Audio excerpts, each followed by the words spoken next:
One with the forest. And Shroud! Can't see? I'll uproot you! Let's nip that in the bud. I hear everything. Keep up. Why is there a chest here? I think we can forego the lost and found report.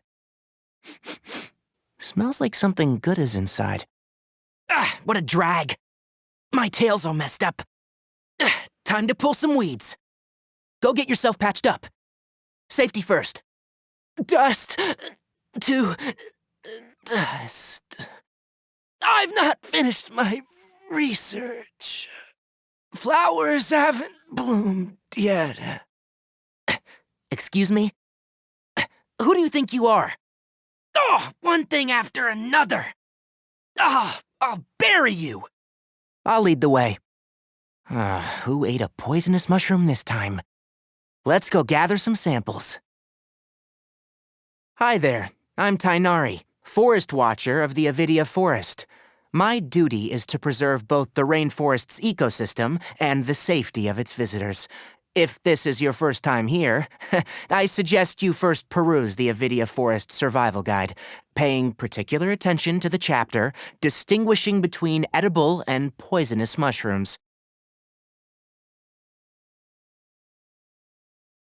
If you press a leaf between dry sheets of paper, you can make an attractive and handy bookmark. Don't be afraid to make mistakes. It's all part of the learning process. The value of knowledge cannot simply be quantified in monetary terms. I'm used to the rain, but you should probably use an umbrella.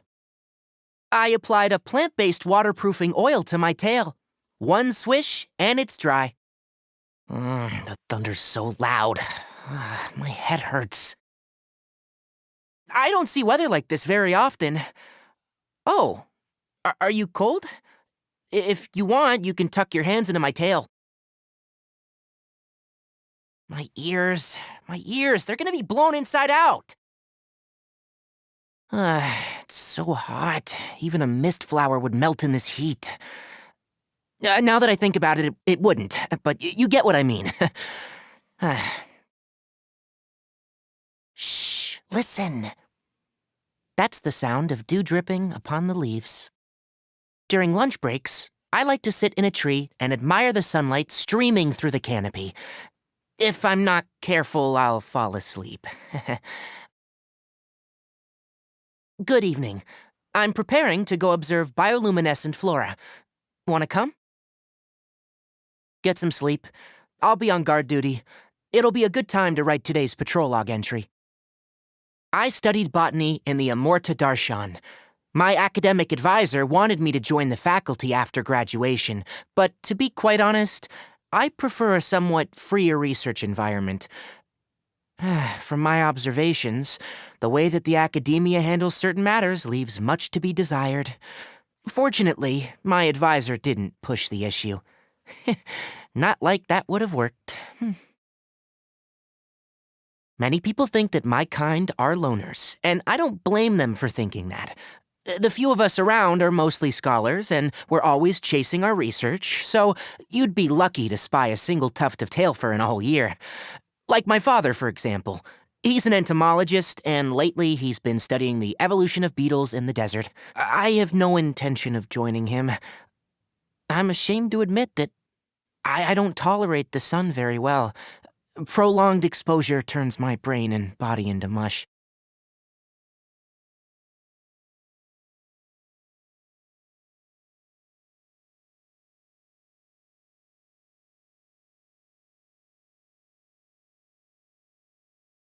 I believe that the best way to achieve mutual understanding with someone is to spend time with them. Other methods are less realistic. That's why there is no need to rush introductions. Time will settle everything. Are we officially friends? What, so this sort of thing needs official documentation now? Okay then. Well, hand over your friendship certificate. I assume it'll need my signature. I remember praying as a kid that if I were lucky enough to receive a vision, it had to be a dendro one. It wasn't because of research.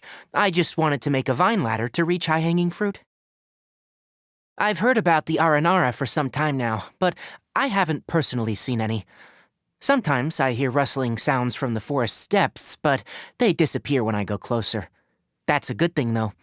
At least they know how to protect themselves.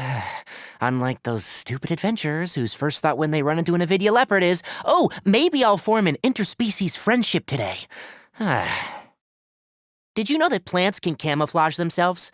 Some mimic insects or birds to intimidate their natural predators. Others produce bait to attract pollinators. And still others are obligate carnivores that utilize enticing fragrances or honey to lure in their prey. I feel like I'm not just talking about plants anymore. When that child was first brought here, she was effectively illiterate. It wasn't a huge issue, though. She's a hard worker and a diligent student, so she's made good progress. Still, her goal is to learn advanced medical techniques, so she still has a long way to go. She sometimes puts too much pressure on herself. Oh, help her out when you can, would you? Consider it a favor for me as her mentor. Thanks a lot. You want to see Sino? Well, firstly, a word of caution. If he ever comes chasing you down for work-related reasons, prepare for the nightmare of a lifetime. Other than that, General Mahamatra is a high-ranking position, so it usually isn't easy to find him. But he does occasionally go to Gandharvaville to see Kale. As much as he might want to stay unnoticed, he can't fool my ears. Be careful of Alhaitham. I'm not saying he's a bad guy, but he purely operates by rationality, so people often find his actions unacceptable. If you don't believe me, just ask his roommate. Thanks to Alhaitham, he has more pent-up frustration than an angry animo slime. Kaveh is a famous architect in Sumeru. The palace of Alcazarzaray is his magnum opus. During the initial planning, he even asked me to recommend suitable ornamental flora. I don't know why or how, but he ended up heavily in debt after the palace was completed. Alhaitham is helping out by letting him stay at his place, but I don't know whether that's a blessing or a curse. The renowned Lord Sangama Bey is none other than Dory.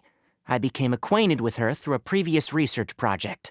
It had required very rare materials, and the only way I could get them was through her and her mysterious supply network.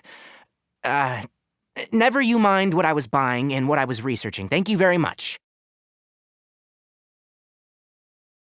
Sino has mentioned her before. An extraordinary genius with a veritable wealth of knowledge and talent.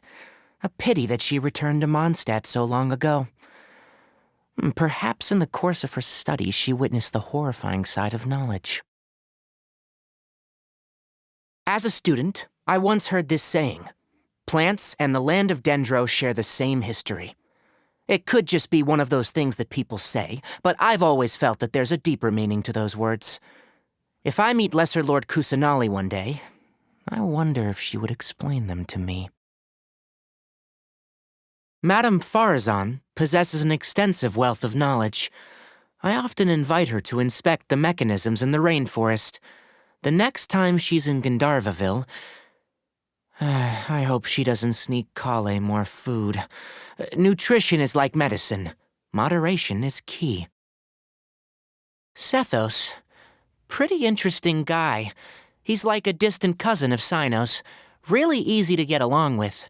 Last time he visited us in Gandharvaville, he insisted on showing off his tent pitching skills and had a fishing competition with Sino. Kale got really upset because she thought there was nothing for her to do anymore. People say Sethos is good at keeping himself amused. He certainly seems pretty cheerful. But he takes his work very seriously. Although I don't know how accurate work is. I think he sees his role at the Temple of Silence as more of a kind of duty. Anyway, if you ever find yourself needing assistance in the desert, I'm sure he'd be a good person to go to. Are you acclimating to the rainforest? I suggest that you keep your eyes and ears open. Take care of yourself, and if anything happens, just flag down a forest ranger. Sometimes I really do envy those simpletons who go around touching and eating anything and everything. In their minds, it must feel like miracles happen every day. To better serve the Avidia Forest, I occasionally offer training courses to the forest rangers. If you want to split hairs, then yes, these courses would be considered as dissemination of information by the academia. But what are they going to do? Lock me up? I dare them. We'll see how many patients suffering from weird and wonderful ailments start flooding into the Bimarstan every day. I'll let you in on a secret. I actually really like the atmosphere in the Grand Bazaar. Business is booming, everyone's so lively, and the theater is full of song and dance. Unfortunately, my ears don't tolerate loud sounds very well. Huh? You'll cover my ears for me? It'd be way too hard to walk like that. Thanks for the thought, though.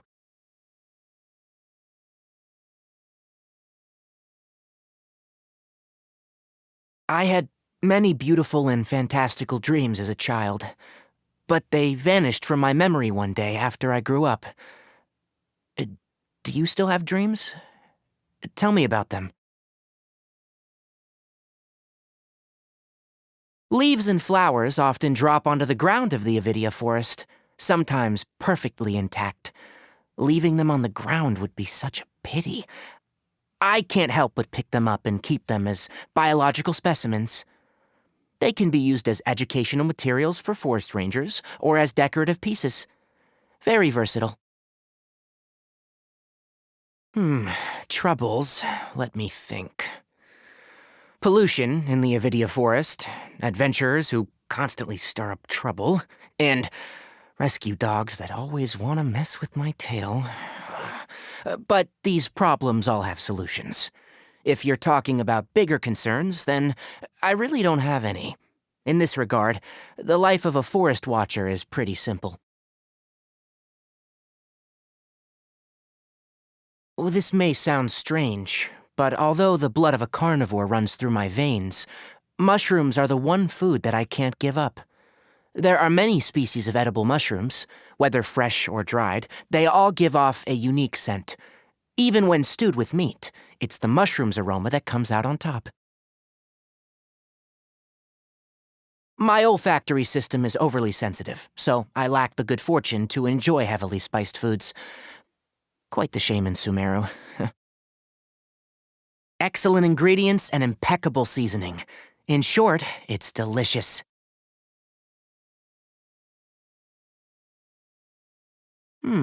Nice flavor pairing. Could you give me a copy of the recipe? I want to put this on the menu for the Forest Ranger's next meal. Do I need to teach you some new recipes? Happy birthday. I picked out a potted plant in full bloom for you, along with a gardening guide. If anything happens to it, don't hesitate to find me at any time.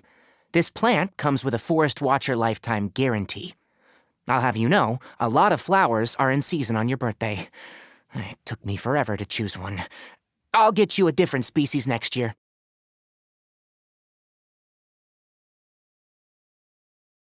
Germinating seeds break through the soil and take root.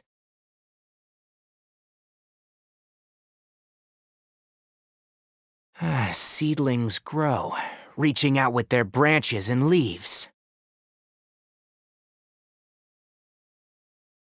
Branches dotted with flower buds herald the advent of spring.